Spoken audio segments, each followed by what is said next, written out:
नमस्ते दोस्तों। इस हफ्ते मार्केट ने कैसे बिहेव किया, चलो चार्ट्स के ऊपर स्टडी करते हैं। उसके बाद कुछ एस्ट्रोलॉजिकल आउटलुक के बारे में बताएंगे और कुछ स्टॉक्स जो हमने रिकमेंड किए हैं बाइंग के लिए या शॉर्ट किए थे 2 हफ्ते पहले, उनके बारे में डिस्कस करेंगे। तो लेट अस सी कि टेक्निकली मार्केट में इस हफ्ते में क्या हुआ। Good afternoon friends. फ्राइडे की मार्केट ओवर हो चुकी है। निफ्टी बंद हुआ है 16,529 और आज का ऑल टाइम हाई था, लाइफ टाइम हाई था 16,543। तो just 14-15 points below the life time high. Before we proceed further, मैं रिक्वेस्ट करूँगा सबको कि प्लीज़ जो लोग स्टॉक मार्केट में नुकसान करते हैं अपना वो हॉरोस्कोप चेक कराएं। कई बारी फेवरेबल दशा के अंदर नॉन फेवरेबल अंतरदशा चलती है और उल्टा भी होता है। कई बारी आदमी बहुत रिच होता है, बहुत पैसे कमाता है as a CEO, as a company executive, अपने किसी भी बिजनेस में हो, व्यापार में हो, बहुत पैसे कमाता है, लेकिन स्टॉक मार्केट में आके सारे पैसे लूज़ कर देता है। तो कई बारी इंसान को पता नहीं होता कि मेरा पीरियड कौन सा चल रहा है, कौन सा पीरियड फेवरेबल है, कौन सा अनफेवरेबल है। तो जब अनफेवरेबल पीरियड हो तो आदमी को थोड़ा लो लाई हो जाना चाहिए, मतलब ज़्यादा काम नहीं करना चाहिए उसमें। और जब अच्छा फेवरेबल पीरियड हो तो उसमें वो स्ट्रांगली एग्रेसिवली काम कर सकता है। तो I request and I suggest, I advise people to अपना हॉरोस्कोप चेक कराएं और उसके बाद ट्रेडिंग का सोचें। हम आज बात करते हैं टेक्निकल एनालिसिस के ऊपर। निफ्टी जो टेक्निकली काफ़ी बुलिश ब्रेकआउट दिया था लास्ट वीक भी, और इस बारी एक और बुलिश ब्रेकआउट दिया है। लास्ट वीक का ये जो चार्ट पैटर्न आप देख रहे हैं, बेसिकली ये एक, हम सोच रहे थे कि ये एक ब्रॉडनिंग पैटर्न है जो कि डिस्ट्रीब्यूशन पैटर्न बना जाता है और यहाँ से ये अक्सर ब्रेक डाउन ही देता है। लेकिन अगर हम ये 3 पॉइंट बनाएं, 1, 2 और 3, और ऊपर के ये 1, 2, 3, 4, 5 पॉइंट बनाएं, तो यहाँ पर एक ये काइंड ऑफ रेक्टेंगल पैटर्न बन रहा है जहाँ से निफ्टी ने ब्रेकआउट दिया था। उससे पहले एक declining wedge kind of pattern बना हुआ था। ये इनको देखिए तो यहाँ से पहला ब्रेकआउट था, करीब 15,820-25 के ऊपर पहला ब्रेकआउट दिया और नेक्स्ट जो रेजिस्टेंस इसको आया दैट वाज अराउंड 16,000 के करीब आया था, जहाँ से सक्सेसफुली ब्रेकआउट दिया और एकदम गया ये 16,349 को जाके टच किया था। उसके बाद इस वीक में फिर निफ्टी ने एक तरह का ब्रॉडनिंग पैटर्न सा बनाया था। ये 4-5 दिन में चला था, यहाँ से गया ऊपर, फिर नीचे आया, फिर ऊपर गया, नीचे आया, फिर ऊपर गया, फिर नीचे आया, फिर अल्टीमेटली जब कल 15,360 के आसपास जब बंद हुआ तो बैंक निफ्टी ने ऑलरेडी बुलिश पैटर्न से ब्रेकआउट दे चुका था। तो हमें ये लग रहा था कि अगर बैंक निफ्टी बुलिश चलेगा तो निफ्टी विल आल्सो कंपनी। हालांकि यूएस के मार्केट आज इतने अच्छे नहीं थे और एशियन मार्केट्स भी डाउन थे, पर ये Nifty was awaiting bullish breakout, और जब यहाँ से निकल गया ऊपर तो there was a no limit. Actually इसके बाद करीब 200 पॉइंट का या उससे भी ज़्यादा पॉइंट का राइज होने की संभावना है। और पहला टारगेट हमारा था जो हमने आज अपने क्लाइंट्स को दिया था, दैट वाज 16,540, और निफ्टी ने 540 को भी क्रॉस करके 543 किया था और अभी स्काई खुला हुआ है। लेकिन नेगेटिव चीज़ ये है कि अगर आप देखो कि जो आज की जो मूवमेंट है इसमें निफ्टी ने छोटे चार्ट्स के अंदर कुछ नेगेटिव डाइवर्जेंसेस आनी शुरू हुई हैं 1 to 3 मिनट्स के चार्ट के अंदर, और चांसेस हैं कि निफ्टी 1-2 दिन में 100 पॉइंट करीब लूज़ कर सकता है। कमिंग टू बैंक निफ्टी की हम बात करें तो इतना बुलिश नहीं था जितना निफ्टी था। बैंक निफ्टी ने कल यहाँ पे बुलिश ब्रेकआउट दिया था इस असेंडिंग ट्रायंगल पैटर्न से, जिसका टारगेट आज अचीव हो गया था। Bank Nifty higher level sustain नहीं कर पाया और वो नीचे आया, नीचे आके इसने 35,960 के करीब आया। इनफैक्ट यहाँ पे सपोर्ट लिया दोबारा और फिर ये चल पड़ा ऊपर, और ऊपर जाके इसने 36,269 का टॉप बनाया। लेकिन एक्सक्यूज मी, लेकिन अभी भी अगर हम थोड़ा लार्जर पैटर्न देखें इसका, तो अभी भी इसका जो रेजिस्टेंस है, मेन रेजिस्टेंस जिसको बोलते हैं, दैट इज़ अराउंड 36,450 475 के करीब है। जिस दिन वो रेजिस्टेंस टूट जाएगा, I am sure Nifty will be bank Nifty will be heading for 37,800 से 38,000 with in few weeks, days कह लो, वीक्स कह लो। हमारे पास टाइम लिमिटेड है क्योंकि 3 सितंबर के बाद हम बेरिश मूव एक्सपेक्ट कर रहे हैं, तो यू कैन से 2-3 वीक्स भी है।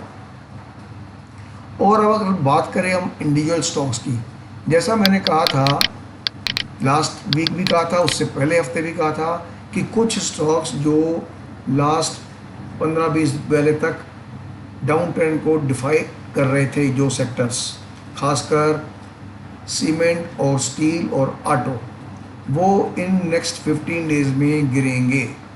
अब आप देखिए एसीसी जो था, इसने 24,060 का टॉप बनाया था और वहाँ से 2260 पे आ गया। बात करें अंबुजा सीमेंट की, तो अंबुजा सीमेंट ने भी करीब ये 430 के करीब टॉप बनाया और वहाँ से ये गिरता हुआ 392-304 पे आगे रुका। अल्ट्राटेक सीमेंट की बात करें तो अल्ट्राटेक सीमेंट ने भी 7920 से लेकर के 7380 तक गिरा। रैमको सीमेंट की बात करें वो भी गिरा। ग्रासिम और एलएनटी की बात करें, जो मेन कंपोनेंट उनका one of the main components जो है वो सीमेंट मैन्युफैक्चरिंग का है, वो भी गिरे। उसके अलावा जो हमने कहा था कि स्टील स्टॉक्स, अब स्टील स्टॉक में आज तो टाटा स्टील के रिजल्ट आए हैं, तो आज ये बाउंस बैक एकदम कर गया है और बुलिश ब्रेकआउट भी दे दिया है। लेकिन अगर आप पिछले कुछ दिन की मूवमेंट देखें, यहाँ पर ये 1490 के करीब इसने टॉप बनाया था टाटा स्टील ने। 1490 से गिरते गिरते ये 1375 के करीब 2 हफ्ते में गिरा, करीब 120 रुपये। और उसके बाद ये एक inverted head and shoulder pattern बनाया इसने और यहाँ से ब्रेकआउट दिया, जिसका टारगेट है 15,020। चलो ये बात की बात है, लेकिन जो हम एक्सपेक्ट कर रहे थे करेक्टिव डिक्लाइन, वो परफेक्ट आया। सेल को देखते हैं, सेल को देखो, ये 147 पे इसने टॉप बनाया और 147 से 123 124 तक आ गया, ऑलमोस्ट 24 रुपीज़ इट लॉस्ट। और इसका लॉट कितना है? इसका लॉट है 9,500। तो किसी ने अगर एक लॉट भी बेचा होता तो he would have earn more than 2 lakh rupees in just 1 lakh lot. अब बात करें जिंदल वाले स्टॉक्स जो हैं, जिंदल, JSW स्टील और जिंदल स्टील जो है, JSW स्टील को देखिए, ये टॉप बनाया 775-80 के ऊपर, गिरता गिरता 720-25 के अंदर आ गया। बात करें हम जिंदल स्टील की एंड पावर की, तो ये इसने 446 का बनाया टॉप, वहाँ से करीब 40 रुपये गिर के 50 रुपये गिर के 396 के करीब आया। मीन्स 400 वाले 450 वाले स्टॉक पे 40-50 रुपये गिरने का मतलब हो गया दे लॉस्ट 10%। और वही मैं बोल रहा था कि अगर आप प्रॉफिट बुक करोगे तो you may get the opportunity to buy at 10%, 7% lower level also. अब ऑटो स्टॉक की बात करें, ऑटो स्टॉक में वेरी फर्स्ट डे जिस दिन से हम कह रहे थे कि ऑटो स्टॉक जो है थोड़ा वीक लग रहा है, तो अशोक लेलैंड ने रिज़ल्ट की वजह से यहाँ पे 144 के करीब टच किया और वहाँ से गिरते गिरते 127 पे आ गया। सेम थिंग जैसा उसने सेल ने किया, सेम इसका भी वही हाल था। और इसका लॉट कितने का है अशोक लेलैंड का? It is about 4,500। सिमिलरली और जो स्टॉक्स थे, चाहे M&M हो, चाहे टाटा मोटर हो, चाहे मारुति हो या कोई और स्टॉक हो, वो सब जो हैं इस पीरियड में गिरे हैं। मतलब सीमेंट, स्टील, ऑटो ये गिरे हैं। फार्मा जो एक्सपेक्टेड था कि इस वीक में चलेगा, अर्ली दिस वीक चलेगा, उन्होंने आज अपनी मूव दिखाई है। हमने आज कैडिला परचेस करवाया था, उसमें अच्छा प्रॉफिट हो गया। आज हमने यूपिन बाय कराया था, उसमें अच्छा प्रॉफिट हो गया। उसके अलावा जो इस वीक में जो अच्छे स्टॉक, जो अच्छे जिन्होंने प्रॉफिट दिया है, दैट इज़ भारती एयरटेल, करीब 1 लाख रुपए का प्रॉफिट एक लॉट के अंदर, 1 लाख का प्रॉफिट एक लॉट के अंदर। वेदांता जो हमने कहा था कि 300 से ऊपर क्रॉस करेगा तो इसका नेक्स्ट टारगेट बैठ जाएगा करीब 500 रुपये। कितना? 500 रुपये। तो पर स्विंग ट्रेडर्स के पॉइंट ऑफ व्यू से 300 के ऊपर जो ब्रेकआउट दिया इसने, उसका टारगेट था 330, वो भी आज अचीव हो गया। तो this stock also give us very good profit. तो there are many stocks which gave good profit and may be some couple of stocks also hit the stop loss also.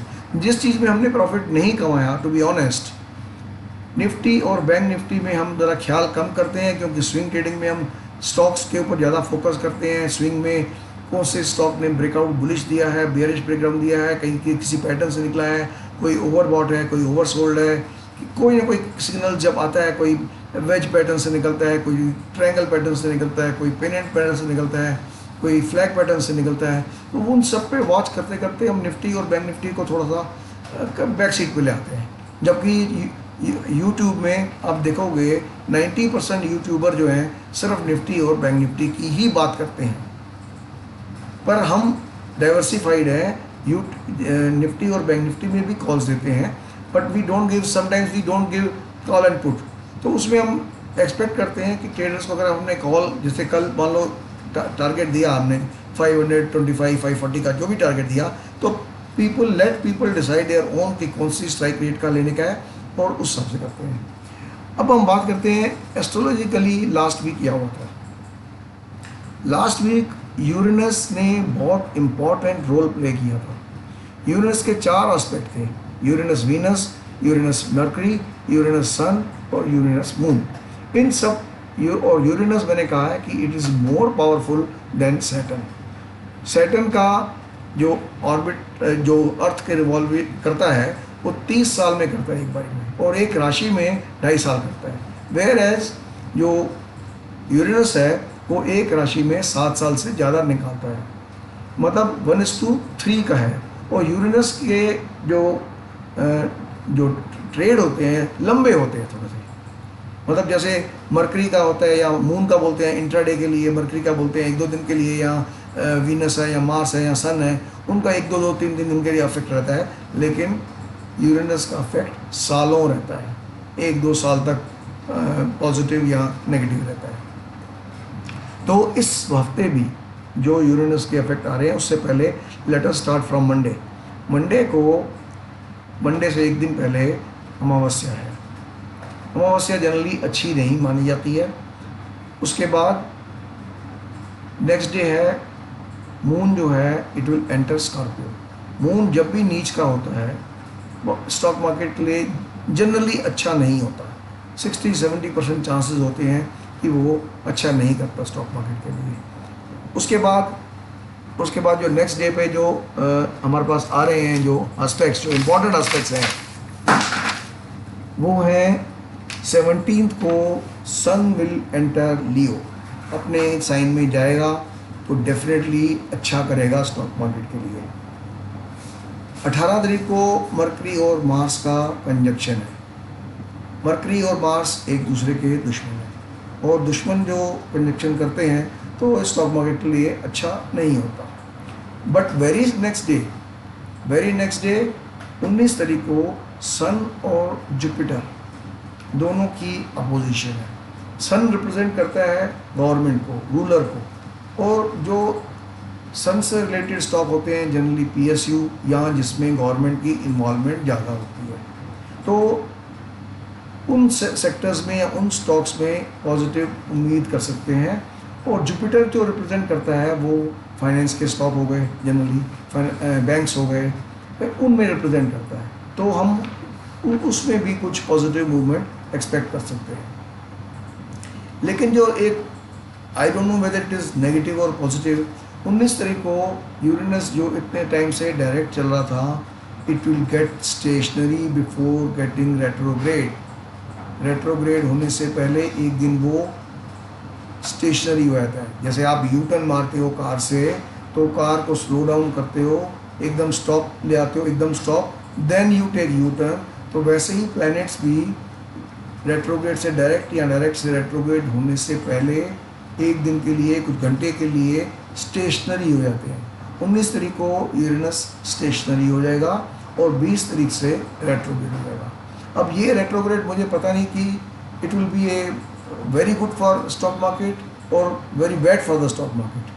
Normally बाकी क्योंकि indicators support कर रहे हैं positive move को, तो मैं ये समझूंगा कि this time also Uranus will do positive for the market. हालांकि यूरेनस रेट्रोग्रेड होने के बाद it will move towards Saturn, तो सैटर्न की तरफ मूव करेगा कि सैटर्न भी रेट्रोग्रेड है और यूरेनस भी रेट्रोग्रेड है। तो for the time being we presume that market will remain positive till 2-3 सितंबर तक। एक बात मैं और फोरकास्ट कर देना चाहता हूँ कि सितंबर जो है हमारा most part of the September will favour bears. IT stocks जो अभी तक चल रहे थे वो अब करेक्शन के मोड में आ जाएंगे, particularly mid cap IT stocks जिन्होंने बहुत फायरवर्क्स किया है। जो सेक्टर पॉजिटिव हैं अभी भी हैं, जो एक कॉफ़ी सेक्टर है। ब्राज़ील के अंदर कॉफ़ी की फसल काफ़ी ख़राब हो गई है और इंडिया की फसल अच्छी हुई है, तो वो कॉफ़ी के प्राइस में वर्ल्ड में काफ़ी बाउंस बैक हुआ है, तो कॉफ़ी के स्टॉक्स को बहुत फ़ायदा हुआ। For medium to long term you can buy coffee, you can buy tea stocks, you can buy sugar stocks, you can buy rice stocks for medium to long term, means for few months to 1 year, 2 year, like that. Don't think swing trading में फ़ायदा हुआ। ये जो decline कभी भी आता है, इन declines के ऊपर आप ग्रेजुअली 2-3 पार्ट्स के अंदर, 4 पार्ट्स के अंदर इस तरह के जो फंडामेंटली स्ट्रॉन्ग स्टॉक्स हैं उनको आप एक्यूमुलेट कीजिए, उसका फ़ायदा आपको 6 महीने, साल, 2 साल के बाद मिलेगा। So that's all this weekend. I'll try to make another video on Sunday. So until then, have a nice day, have a nice weekend, and goodbye.